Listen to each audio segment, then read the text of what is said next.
Très heureux de vous retrouver, Madame, Messieurs. Bienvenue au 19h30 de Congo 26 Télévision. Voici les principales articulations de cette édition. Au Sankourou, le processus électoral s'accélère. La CENI fixe au 24 mars prochain l'élection du gouverneur et publie le chronogramme, une étape décisive attendue par la classe politique et la population de cette province. Au Congo central, la tension monte sur la scène institutionnelle. L'Assemblée provinciale ouvre la voie aux poursuites contre le gouverneur Bilolo, une décision lourde des conséquences sur le plan politique et administratif. Et puis, le recrutement entrepris par les terroristes de la FCM 23 en Europe suscite l'indignation. La diaspora congolaise en Belgique monte au créneau et déplore des pratiques qu'elle juge inacceptables, appelant à des actions fermes. Voilà tout pour les grands titres. Le développement, c'est tout de suite. Les patriotes congolais vivant en Belgique dénoncent avec la plus grande fermeté les opérations de recrutement menées par la FCM 23 en Belgique et dans plusieurs pays européens visant justement à renforcer les rangs de ces mouvements terroristes au profit du Rwanda. La Ligue des patriotes lance un avertissement sévère à l'endroit de tous ceux qui se rendraient complices de cette entreprise contre la nation congolaise. Suivez-le. Ne jamais trahir le Congo. Nous qui représentons la Ligue des patriotes congolais de Belgique, nous voulons être très clairs aujourd'hui. Il n'y aura aucune tolérance pour le recrutement ou le soutien au M23 ou à ce que vous voulez. La diaspora congolaise est vigilante. On ne laissera rien passer. On ne laissera rien passer du tout. Nous sommes là et nous sommes prêts. Nous sommes là et nous sommes prêts à toute éventualité. Nous n'avons qu'un seul pays, un seul Congo, un seul Congo, un seul Congo, un seul Congo, un seul Congo. Ingeta, Ingeta, Ingeta, Ingeta. À vous les ennemis du peuple congolais, AFC M23. Tozali ko kebisa bino lisusu. Mabele oyo ezali mabele na bino te. Awa ezali Europe. Bokende kosala ba conférence na bino na Rwanda, bokende na Rwanda, mais awa to boyi yango mabele oyo ezali ya bino te, mabele oyo ezali ya bino te, mabele oyo ezali ya bino te. Alors, tolobi na bino lisusu le Congo au Congolais, le Congo au Congolais, le Congo au Congolais. Ingeta, Ingeta, Ingeta, Ingeta. Tolobi ete maimatali likamona mabele. Likamona bokoko kotika la so na bana mboka. Nungu tom maima otiko leka mikolo minuti mibale ya boye. M23 tope baike oyo bakate kati na biso boye. Elongo na ba corrompu, na ba inconscient, tokopota na bango tina suka. Na mabele ba koko, na mabele ya biso tokotika kate. Awate. Espace européen awate mabele bakoko batikela biso Congo belge Ingeta moko.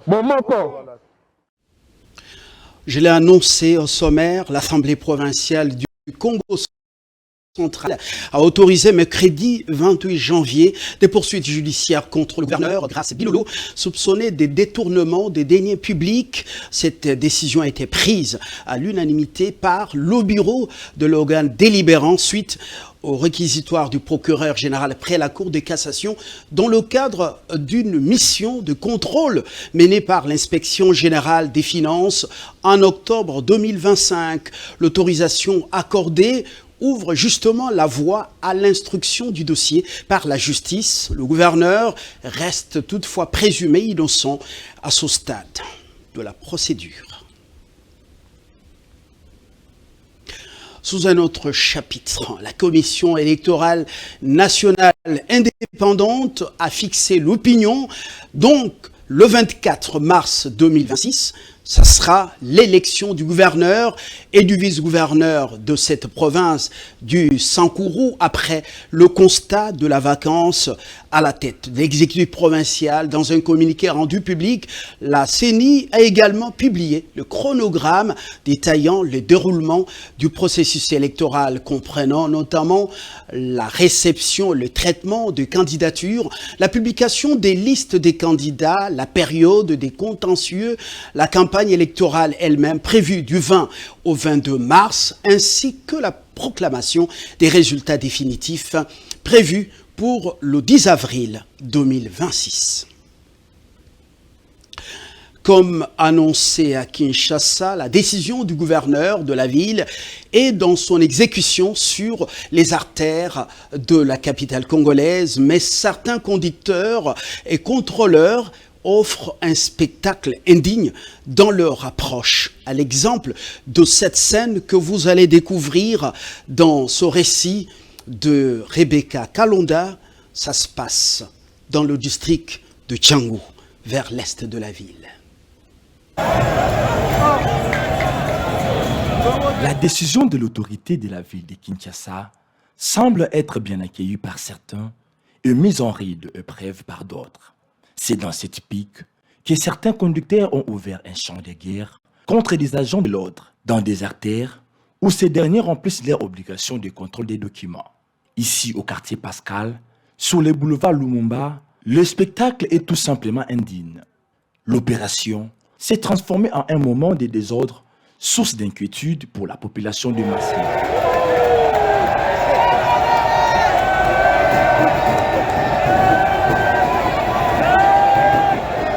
Au regard de ces mal, le souhait est de voir l'autorité urbaine veiller sur la discipline afin de prévenir des scènes aussi déplorables et d'appliquer des mesures sévères contre des conducteurs et agents de l'ordre responsables de tels actes.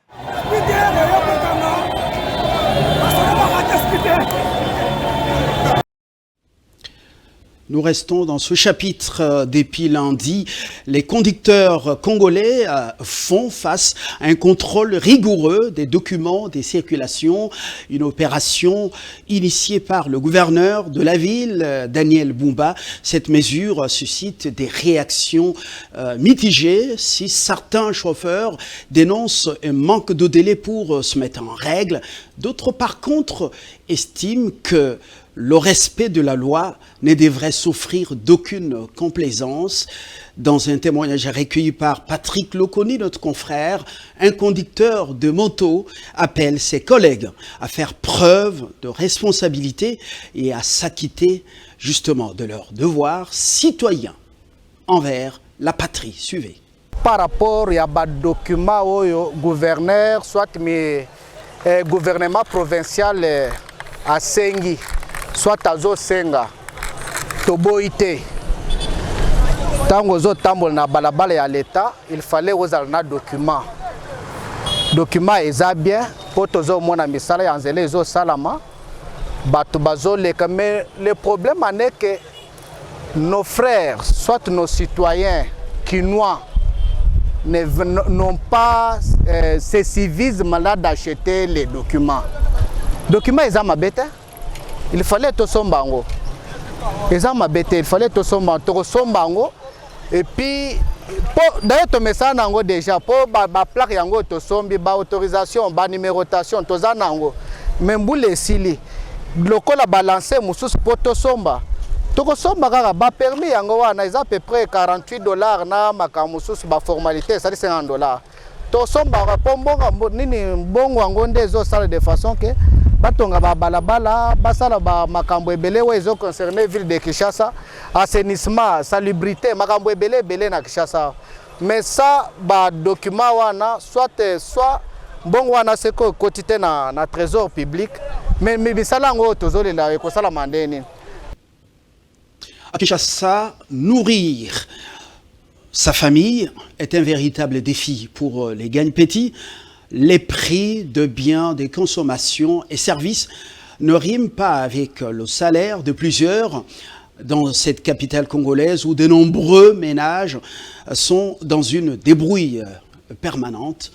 Donc la vie est chère. malgré l'appréciation du franc congolais régulièrement vanté par les autorités du pays. Sur les marchés des biens et les rues de la capitale, les lamentations ne cessent d'augmenter. Les prix des denrées de première nécessité ne cessent de grimper, rendant le pouvoir d'achat de la population toujours fragile. Pour plusieurs personnes, l'amélioration annoncée du taux d'échange peine à produire ses effets dans les paniers de la ménagère plus de 5 mois après. C'est bon qui pour la niveau de la bataille est belé. Pour biloko qui dans la maison, la chambre froide. Donc et comme il passe, mieux beaucoup besoin que ça soit $100 la mission qui kala. Pour voir où tu vas s'en sortir. Mikolo vieux comme cher que avant. Tu dois comprendre donc faut réunir tous les 2 bouts de mois et comme il passe, l'on va ce matin sur sa provision à $100. Au comment et en Guana au comment ce moment là $40. Donc et comme il vraiment passe. Du côté des changeurs des monnaies, les discours est nuancé. Un appel à une stabilisation durable du taux d'échange est lancé au gouvernement avant de voir les retombées positives sur les sociales de la population. Il fallait qu'il fixe les taux justes pour changer. Le gouvernement faut être l'habitude du Cambo. Tout là, tout là, tout est changé. Tout là, tout là, tout est changé. Donc, marambo tout le monde a clarté. Il faut fixer les taux justes. Tout faut changer. Et ça la tech. Le loto là, le lot 23, le lobby 22, le lot 23, le lobby 22. Dans le secteur de l'habitat, la situation est tout aussi préoccupante. Les bailleurs imposent leurs règles, dénoncent les locataires. Locataire de son état, cette dame sonne l'alarme à l'endroit des autorités, dénonçant des loyers devenus inaccessibles à la majorité des Kinois. Makambo loyer, papa, Kassavourou, Matongé, Bandal. En tout cas, on est en train de souffrir vraiment beaucoup Makamanda. Tu peux imaginer Ndakouya, chambre et salon, ça devait offrir dans 300 et puis Bayer a exigé $, garantie 10 mois. Papa Mokodjamboka, est-ce que beaucoup Sungabiso Tenan de Kambandaku? Enfin, les autorités compétentes sont appelées à assumer pleinement leurs responsabilités, car rien ne justifie cette tendance à la hausse des prix après la baisse du taux d'échange, suivie de la renaissance de la monnaie locale.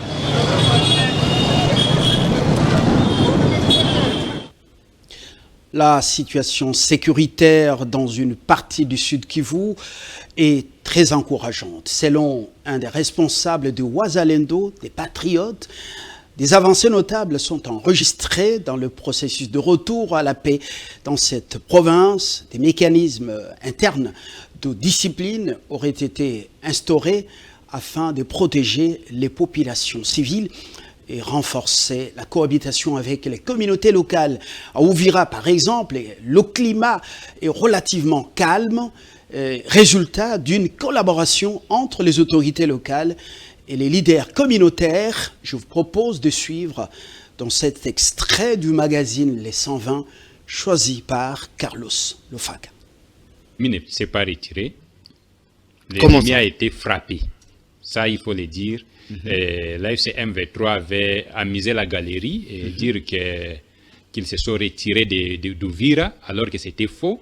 Et les Wazalendo ont pris leur engagement de les frapper. Et ils ont été frappés systématiquement.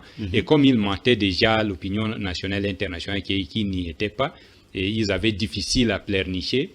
Ils ont été frappés comme un peu du serpent, comme je l'ai toujours dit. Si vous frappez le serpent, vous n'allez pas écouter qu'il est en train de siffler. Donc il peut mourir sans donner de bruit. Et c'est comme ça que M23 a été frappé sur Uvira. Et Uvira est sous contrôle des autorités gouvernementales. Et je crois que ça, ce n'est plus une histoire à raconter, mais c'est plutôt une vérité. Est-ce qu'il y a évolution aujourd'hui parce que vous êtes sur terrain? Beaucoup les redoutaient. Elles sont finalement tombées, les sanctions de la Confédération africaine de football liées à la finale de la CAN Maroc 2025. Selon le jury disciplinaire de la CAF, ces sanctions touchent aussi bien la Fédération sénégalaise de football que la Fédération royale marocaine de football, ainsi que plusieurs joueurs et membres du staff technique pour violations avérées du code disciplinaire de la Confédération africaine de football. Suivez. La Fédération sénégalaise de football a écopé des sanctions sévères sur le plan sportif et financier. Le sélectionneur Pape Thiam est suspendu pour 5 matchs CAF et condamné à une amende de 5 000 $. Le joueur Iliman Ndiaye et Ismaël Sarr sont chacun suspendus pour 2 matchs. La Fédération sénégalaise de football devra également payer 615 000 $ d'amende pour le comportement de ses supporters, de ses joueurs, de son encadrement et pour faute disciplinaire collective. De l'autre côté, la Fédération royale marocaine de football n'a pas été épargnée. Achraf Hakimi est suspendu pour 2 matchs, un avec sursis, tandis que Ismaël Sahabi écope 3 matchs de suspension et d'une amende de 100 000 $. La Fédération marocaine devra en outre s'acquitter des 315 000 $ d'amende liées au comportement de ramasseurs de ballons, à l'envahissement de la zone VAR et à l'utilisation des lacets par le supporter. C'est la fin de cette livraison. Si vous nous avez rejoints en cours des diffusions, je vous rappelle les grandes lignes. Au Sankourou, le processus électoral s'accélère. La CENI fixe au 24 mars prochain l'élection du gouverneur et publie le chronogramme, une étape décisive attendue par la classe politique et la population de cette province.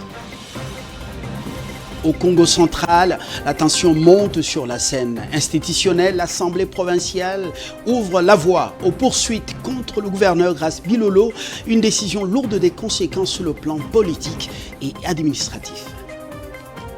Et puis, le recrutement entrepris par les terroristes de la FCM 23 en Europe suscite l'indignation.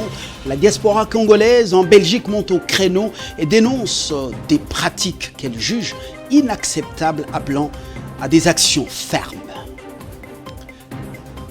Merci de votre sympathique attention. Excellente suite des programmes sur Congo 26 Télévision, la chaîne de l'unité nationale.